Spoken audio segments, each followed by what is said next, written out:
వి gold trusted gold buyers మీరు తాకట్టు పెట్టిన బంగారాన్ని విడిపించి ఈ రోజు ఉన్న మార్కెట్ ధరకు కొనబడను 7771077720.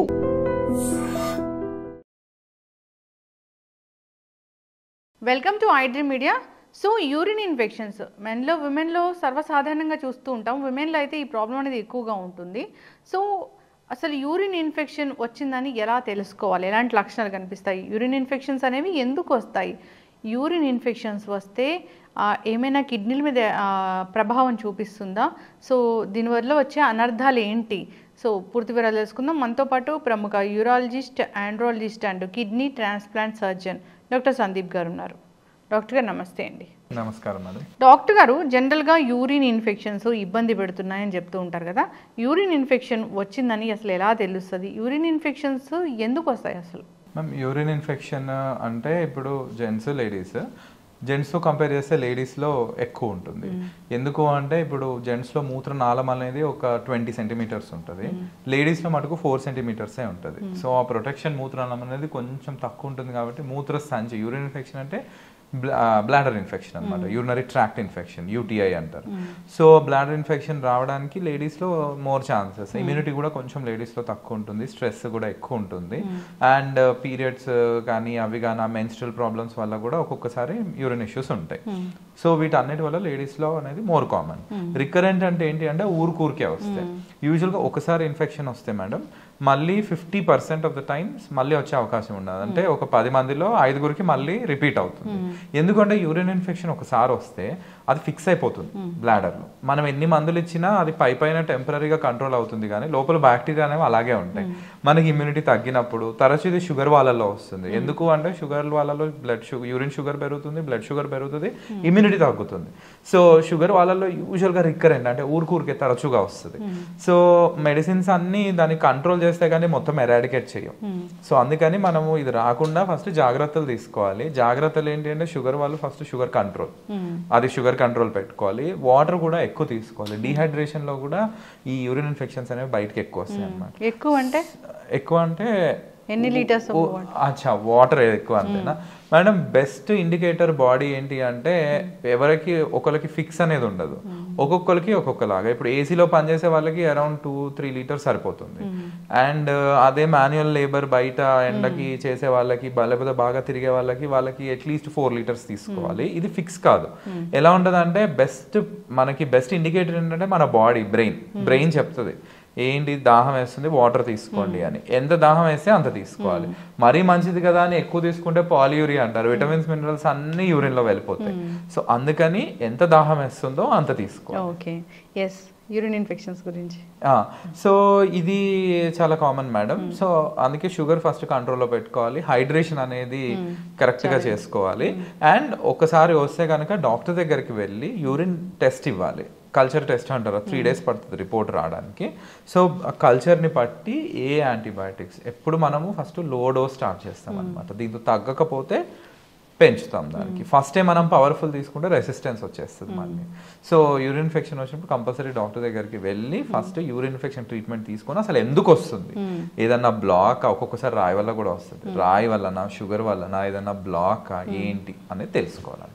యూరిన్ ఇన్ఫెక్షన్ అంటే మూత్రం వెళ్ళేటప్పుడు మంటగా ఉంటుంది అంతేనా?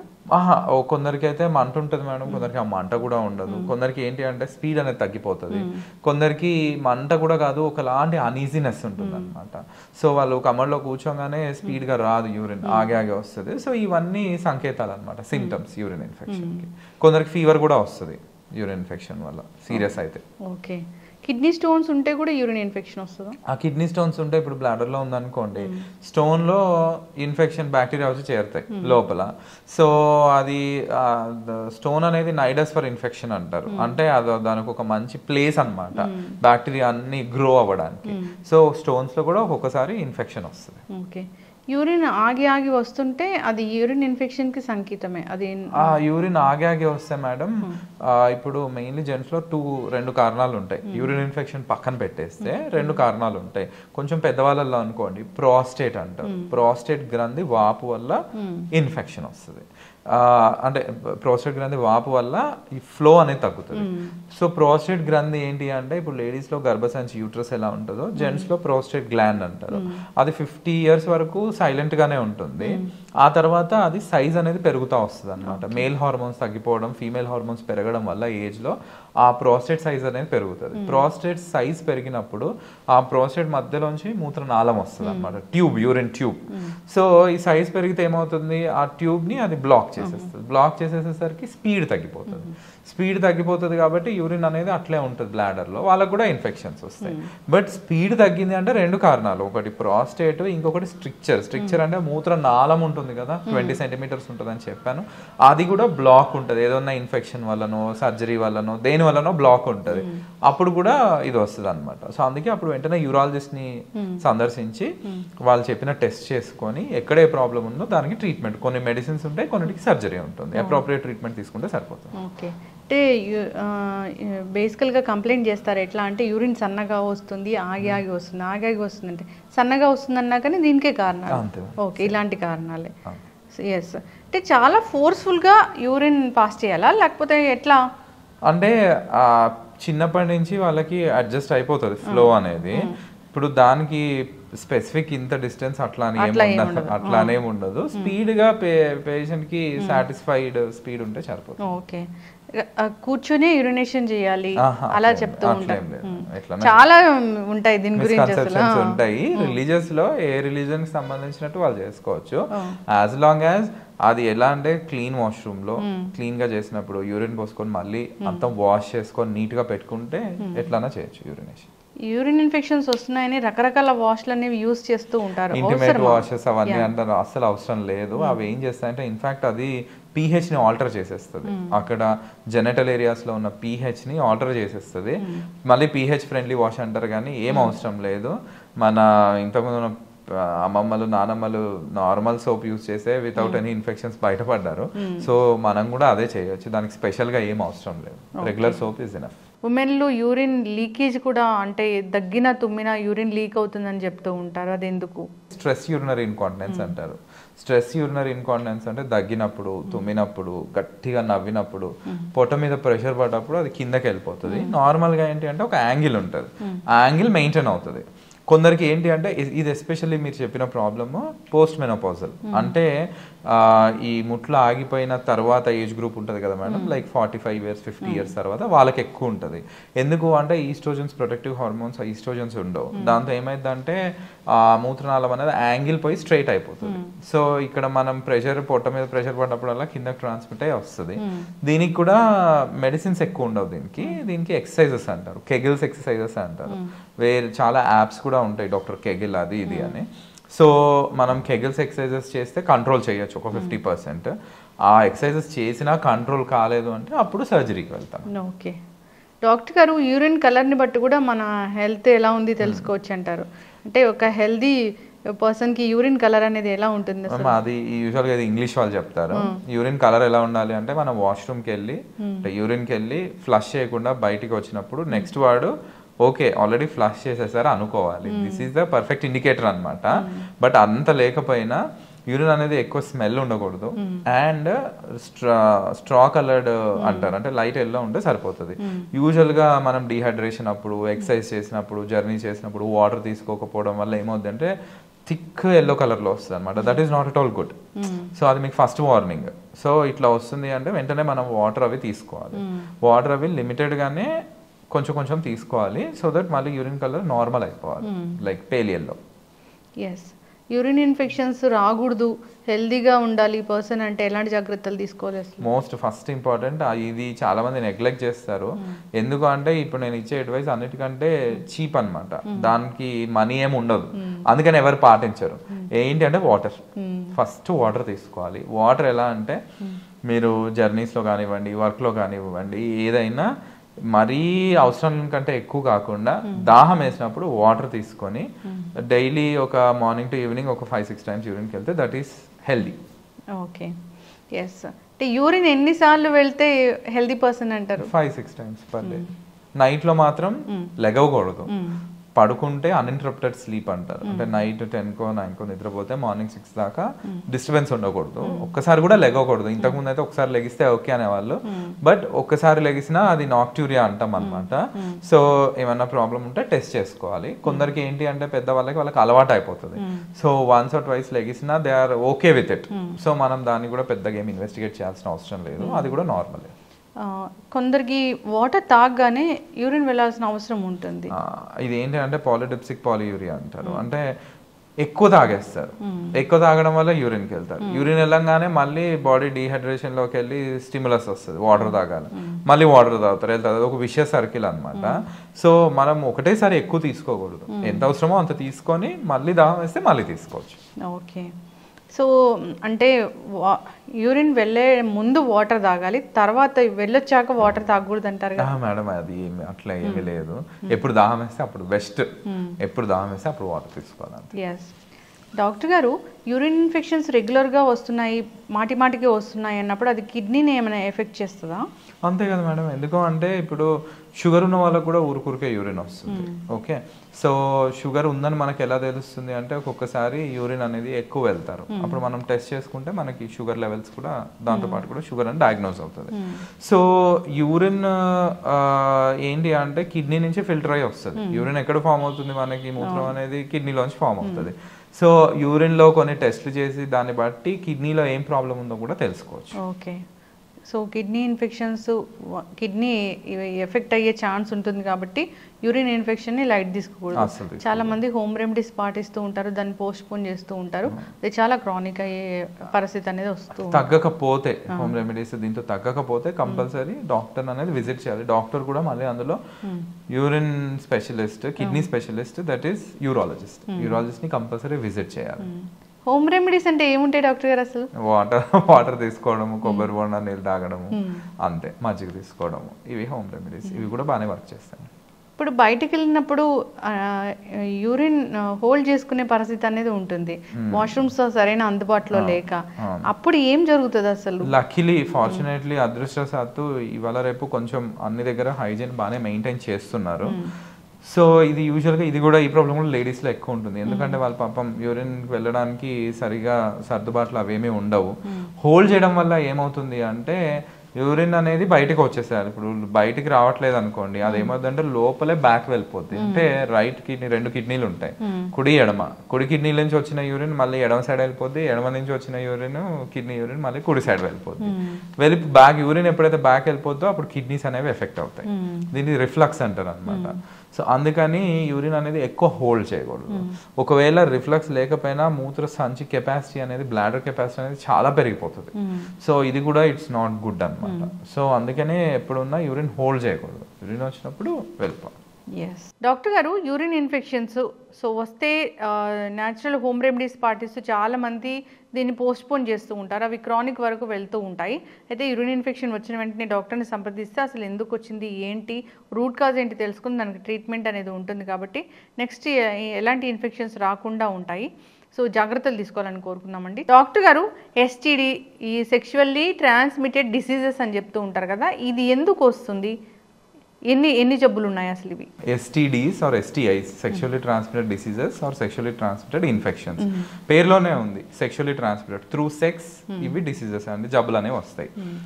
ఎందుకు వస్తాయి అంటే ఇంతకు ముందు అంటే ఒకరితోనే సెక్స్ రిలేషన్షిప్ అనే ఉండేది, దట్ ఈస్ ఆఫ్టర్ మ్యారేజ్ ఉండేది, అండ్ పోస్ట్ మ్యారైటల్ అంటే ఆఫ్టర్ మ్యారేజ్, అండ్ ఒక పార్ట్నరే ఉండేవాళ్ళు. ఇప్పుడు ఏమైపోయింది అంటే బికాస్ ఆఫ్ టుడేస్ కల్చర్ ఇది ప్రీమారిటల్ సెక్స్ అనేది it has become very common, casual. మీరు వినొచ్చు, స్కూల్, హై స్కూల్ పిల్లలు, కాలేజ్ పిల్లలు, నీకు ఎంతమంది గర్ల్ ఫ్రెండ్స్, నీకు ఎంతమంది బాయ్ ఫ్రెండ్స్, సరదాగా అది ఒక ఫ్యాషన్ అనమాట. నేను ఇంత అచీవ్ చేశానని చెప్పుకోవడానికి నువ్వు ఎన్నిసార్లు సెక్స్ చేసావు, నీ ఫస్ట్ సెక్స్ చేసినప్పుడు నీ ఏజ్ ఎంత, అది ఎంత తక్కువ అయితే అంత గ్రేట్ గా అనమాట, ఒక ట్రోఫీ లాగా ఫీల్ అవుతారు. దీంతో ఏమైంది అంటే పియర్ ప్రెషర్ తో కూడా పక్కన వాళ్ళు అయ్యో నీకు ఇంకా ఎక్స్పీరియన్సే కాలేదా, ఇంటర్ కోర్సే కాలేదా అనేది వచ్చేస్తారు. సో వాడికి మైండ్లో పడిపోయేసరికి తను ఇప్పుడు అన్ని ఇంటర్నెట్లో సెర్చ్ చేసేస్తారు. ఆల్ డేటింగ్ యాప్స్ ఉన్నాయి, రకరకాల dating apps, sexual apps, everything ఈజీగా అవైలబుల్ అనమాట. దానికి తోడు OYO rooms, everything is easy. So దీనివల్ల ఏమవుతుంది అంటే ఈ సెక్షువల్లీ ట్రాన్స్మిటెడ్ డిసీజెస్ అనేవి పెరుగుతున్నాయి. ఎందుకు అంటే వీళ్ళకి సెక్స్ చేసుకోవడానికి అన్ని సులువుగా ఉన్నాయి, కానీ ఎడ్యుకేషన్కి లేదు. ఎడ్యుకేషన్ వీళ్ళకి అందట్లేదు. సో ఏమవుతుంది అంటే ఎస్పెషల్లీ యూత్ టీనేజ్లో ఉన్న వాళ్ళకి హరిబరిలో ఉంటారు. వాళ్ళు ప్రాపర్ మెథడ్స్ అనేవి పాటించారు. ప్రాపర్ మెథడ్స్ ఏంటి అంటే మోస్ట్ ఇంపార్టెంట్ అన్నిటికంటే ఫస్ట్ కాండం అంటే తొడుగుళ్ళు. ఆ కాండం అనేది వాడరు, వాడినా అది ఫాల్టీగా వాడతారు. ఏంటి అంటే ఓన్లీ ఎజాక్యులేషన్ టైంలో మేము కాండం వేసుకుంటే సరిపోతుంది, మిగతా టైంలో కాండం వేసుకుంటే కాండం అవసరం లేదు అనుకుంటారు. That is wrong. ఇప్పుడు ఒక 2 జెనటల్ ఆర్గన్స్ కలుస్తున్నాయి అంటే కంపల్సరీ కాండం, that is protection barrier method అంటారు దీన్ని. ఇది కంపల్సరీ. అది వాళ్ళు నీకు ఎంత లాయల్ అన్నా కానివ్వండి, ఆ బాయ్ ఫ్రెండ్ మీ పార్ట్నర్ ఎంత సిన్సియర్ అన్నా కానివ్వండి, మీరు ఎంతన్నా లవ్లో ఉండండి. ఇప్పుడు కాండం వేసుకునేది నాట్ ఓన్లీ ఫర్ ప్రెగ్నెన్సీ రాకుండా ఉండడానికి కాదు, ఎస్టీడీస్ రాకుండా ఉండడానికి కూడా. ఎస్టీడీస్ అంటే 1-2 కాదు, చాలా రకాలు ఉంటాయి. ఈ ఎస్టీడీస్ ఏంటి అంటే కొంతమందిలో బయటపడతాయి, కొంతమందిలో బయటపడవు, సైలెంట్గా ఉంటాయి. సైలెంట్గా ఉండి అవి ఎన్నో ఇయర్స్ క్యారీ ఫార్వర్డ్ అయిపోతాయి. తర్వాత వాళ్ళు పెద్దగా అయిపోతారు, పెళ్లి చేసేసుకుంటారు. కొందరు ఇదే ప్రాబ్లం ఎస్టీడీస్ ఉన్న వాళ్ళు పిల్లలు పుట్టలేదని చెప్పేసి వస్తారు. వాళ్ళు ఏంటి అంటే ఇన్ఫర్టిలిటీతో వస్తారు అనమాట. Unexplained infertility. అన్ని టెస్ట్ నార్మల్ ఉంటాయి కానీ ఇన్ఫర్టిలిటీ ఉంటుంది. అది కూడా one of the reasons for that is previous history of STDs. So ఈ ఎస్టీడీస్ అనేవి ఇది నేను చెప్పినట్టు. కానీ కొంతమందికి ఏంటి అంటే యూరిన్ ఇన్ఫెక్షన్ కూడా, ఎస్టీడీస్ వల్ల కూడా యూరిన్ ఇన్ఫెక్షన్ వస్తుంది. సో ఈ ఎస్టీడీస్ వల్ల డిశ్చార్జ్ లాగా వస్తుంది, చీము అవన్నీ వస్తాయి అనమాట. కొంతమందికి ఏంటంటే రెడ్గా అయిపోయి అంగం దగ్గర అల్సర్స్ అవన్నీ వస్తాయి. ఆ చీమ్ అనేది వస్తూనే ఉంటుంది, డిశ్చార్జ్ అనేది, పెయిన్ ఇవన్నీ వస్తాయి. పక్కన లింఫ్ నోడ్స్ అంటారు, అవి కూడా ఎన్లార్జ్డ్ ఉంటాయి. సో ఇవన్నీ ఎస్టీడీకి అంటే సెక్షువల్లీ ట్రాన్స్మిటెడ్ డిసీజెస్కి సంకేతాలు అనమాట. లక్కీగా దీనికి ఏంటి అంటే ట్రీట్మెంట్ ఉంటుంది, కాకపోతే తొందరగా వచ్చి డాక్టర్ దగ్గర ట్రీట్మెంట్ తీసేసుకోవాలి. గూగుల్ చేసి ChatGPT కాకుండా, సెల్ఫ్ ట్రీట్మెంట్ కాకుండా డాక్టర్ దగ్గరకు వచ్చి ప్రాపర్ అడిగిన క్వశ్చన్స్కి అడిగినట్టు ఆన్సర్ చెప్పేసి టెస్ట్ ఏమన్నా ఉంటే చేసుకొని దీనికి ట్రీట్మెంట్ బేసిక్ యాంటీబయాటిక్స్తో సెట్ అయిపోతుంది అన్నమాట. అది మనం ఫస్ట్ ఏ ఇన్ఫెక్షన్ కనుక్కొని దానికి తగ్గట్టు ట్రీట్మెంట్ ఇస్తాము. మ్యాక్సిమం టాబ్లెట్స్తోనే అయిపోతుంది, దానికి అడ్మిట్ అవ్వాల్సిన అవసరం కూడా ఏమి ఉండదు. అండ్ మోస్ట్ ఇంపార్టెంట్ ఏంటి అంటే టాబ్లెట్స్ మెడిసిన్స్తో పాటు ఎడ్యుకేషన్ అనేది చేస్తాము. ఇంకొకటి ఏంటి అంటే ఇప్పుడు టీనేజ్కి వచ్చిన వాళ్ళకి ఇంట్లో వాళ్ళే ఫారెన్లో లాగా పేరెంట్సే సెక్స్ ఎడ్యుకేషన్ అనేది చేయాలి, both for gents and ladies. దీంతో ఏమవుతుంది అంటే మనం కొంచెం ఈ ఇన్ఫెక్షన్స్ అనేవి తగ్గించవచ్చు. ఇన్ఫెక్షన్స్ అంటే ఇప్పుడు మోస్ట్ కామన్గా ఎలాంటి ఇన్ఫెక్షన్స్ చూస్తున్నారు? మోస్ట్ కామన్గా హర్పీస్ ఇన్ఫెక్షన్ అంటాం మేడం. హర్పీస్ ఇన్ఫెక్షన్ వస్తుంది, వైరల్ ఇన్ఫెక్షన్. దాంతో ఏంటంటే అల్సర్స్ ఉంటాయి, రెడ్నెస్ ఉంటుంది, పెయిన్ ఉంటుంది. తర్వాత HPV ఇన్ఫెక్షన్ అంటారు, వ్యాక్సిన్ కూడా వచ్చింది ఇప్పుడు. పాపిలోమా ఇన్ఫెక్షన్ అంటారు, దాని ఏంటంటే చిన్న దద్దుర్లు లాగా వస్తాయి అన్నమాట. So this is also one of the common STDs. ఇంకా క్లెమీడియా అంటారు, క్లెమీడియా ఇన్ఫెక్షన్ కూడా కామన్ ఎస్టీడీసే. క్లెమీడియా ఏంటి అంటే ఏ టెస్ట్ చేసినా నెగిటివ్ ఉంటుంది కానీ సిమ్టమ్స్ ఉంటాయి అన్నమాట. సో క్లెమీడియా ఇన్ఫెక్షన్ కూడా వస్తుంది. ఇంతకుముందు నిసీరియా ఇన్ఫెక్షన్ అనేవాళ్ళు, సిఫిలిస్ అవన్నీ అనేవాళ్ళు. ఇవేంటే సుఖవ్యాధులు అనమాట ఇవన్నీ. సో ఈ ఇన్ఫెక్షన్స్ అన్నిటికీ ట్రీట్మెంట్ ఉంటుంది, ఆ ట్రీట్మెంట్ తీసుకొని ముందుకు వెళ్ళిపోవాలి అంతే. మల్టిపుల్ పార్ట్నర్స్ ఉన్నా సరైన హైజీన్ పాటించకపోయినా, హైజీన్ అంటే genital hygiene madam. Genital hygiene అంటే చాలాసార్లు చెప్తాను. ఇప్పుడు చాలా మందికి మొహం ఫేస్ ఎట్లా వాష్ చేసుకోవాలో తెలుసు, బాడీ ఎట్లా క్లీన్ చేసుకోవాలో తెలుసు, జెనటల్స్ ఎలా క్లీన్ చేసుకోవాలో తెలియదు. జెనటల్స్ అంటే ప్రైవేట్ పార్ట్స్. ఒకటి ఎవ్రీ 3 weeks మనం హెయిర్ అనేది ట్రిమ్ చేసుకోవాలి, జెంట్స్కి చెప్తున్నాను. తర్వాత స్నానం చేసేటప్పుడు సిగ్గుపడకుండా ఈ పెనిస్ పైన అంటే అంగం పైన చర్మం ఏదైతే ఉంటుందో దాన్ని ఫస్ట్ బ్యాక్ అనుకోవాలి. నా ప్రాక్టీస్లో చాలా మంది వాళ్ళకి 25-30 years ఉంటాయి, ఎవరు ఇప్పటిదాకా స్కిన్ బ్యాక్ కూడా అనుకోరు. ఎందుకంటే వాళ్ళకి పాపం తెలియని కూడా తెలియదు. లోపల ఆ స్మెగ్మా అంటారు, వైట్ కలర్ది ఉంటుంది అనమాట, టంగ్ మీద వచ్చినట్టే, నాలుక మీద వచ్చినట్టు. అది అట్లే ఉండి దాంతో స్టోన్స్ కూడా ఫామ్ అయిపోతాయి. అంత నెగ్లెక్టెడ్ పర్సన్స్ కూడా ఉంటారు. సో ఇప్పుడు స్నానం చేసేటప్పుడు ఏం చేయాలంటే స్కిన్ని బ్యాక్ అని ఫస్ట్ వాటర్తో క్లీన్ చేసుకొని, ఆ తర్వాత ఏ సోప్ అయితే అది వాడతామో ఆ సోప్ని జస్ట్ ఫ్రాత్ నొరగతో క్లీన్ చేసేసుకొని మళ్ళీ స్కిన్ని ముందుకు అనేసుకొని క్లీన్ చేసుకోవాలి. ఈ నేను చెప్పిన ప్రొసీజర్ హార్డ్లీ 1 minute కూడా పట్టదు, బట్ ఇది బేసిక్ అనమాట. సో ఈ నీట్నెస్ ఇవన్నీ పెట్టుకోవాలి. జెనటల్ హైజీన్ అడిగారు కదా, this is genital hygiene.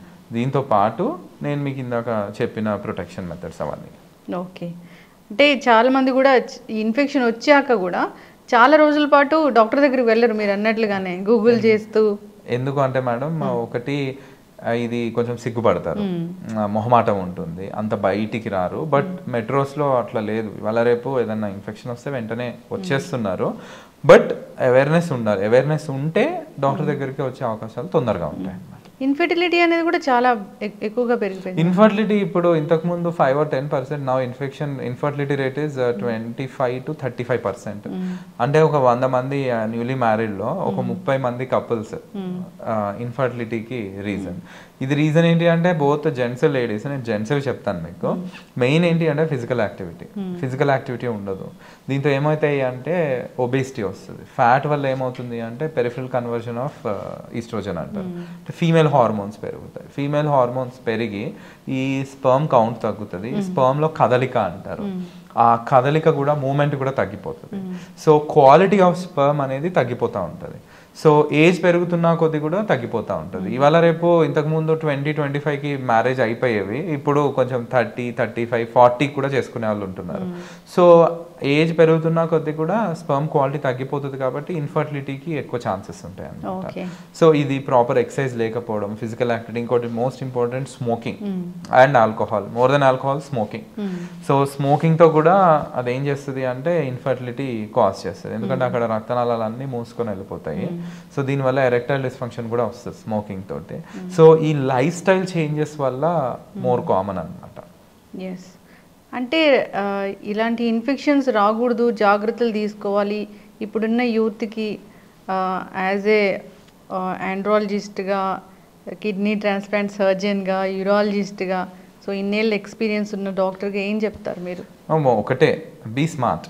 First ఏంటి అంటే మ్యాక్సిమం నో ప్రీమెరిటల్ సెక్స్. ఇప్పుడు ఇంతకుముందు ఒక సేయింగ్ ఉండేది ఏంటి అంటే best gift you can give to your partner is your virginity అని. సో కానీ ఇవాళ రేపు ఇట్లాంటి సేయింగ్స్ చెప్తే అది ఎక్కువ ట్రోల్స్ వచ్చేస్తాయి అన్నమాట. So maximum premarital sex, casual sex అనేది తగ్గించుకోవాలి. దీంతో ఏమైందంటే ఇన్ఫెక్షన్స్ అనేవి తగ్గుతాయి. అంటే మల్టిపుల్ పార్ట్నర్స్కి ఎక్స్పోజ్ అయ్యేది తగ్గుతుంది. ఇంకొకటి అవేర్నెస్ ఉండాలి. అవేర్నెస్ స్టార్ట్స్ ఫ్రమ్ ఇంట్లో, school and me self awareness. Sex కోసం హరీగా ఉండకూడదు. ఓకే, సో సెక్స్ చేసే ముందు అసలు కాండం అనేది ఎలా వేసుకోవాలి, అసలు ఏమేమి ఉంటాయి, ఏ టైప్స్ ఉంటాయి, ఎలా వేసుకోవాలి, దాన్ని ఎలా డిస్పోజ్ చేయాలి, మళ్ళీ వేరే వాళ్ళకి ఎవరైతే హ్యాండిల్ చేస్తారో వాళ్ళకి మళ్ళీ ఇన్ఫెక్షన్స్ రాకుండా ఎలా డిస్పోజ్ చేయాలి, ఇవి బేసిక్ కామన్ సెన్స్ ఇవన్నమాట. సో దీని మీద ఎడ్యుకేషన్ అనేది ఉండాలి. తర్వాత ఇంకొకసారి సేఫ్ సెక్షువల్ ప్రాక్టీసెస్ అంటారు. సేఫ్ సెక్షువల్ ప్రాక్టీసెస్ని కూడా మనము పాటించాలి. సేఫ్ సెక్షువల్ ప్రాక్టీసెస్ అంటే it starts with condom and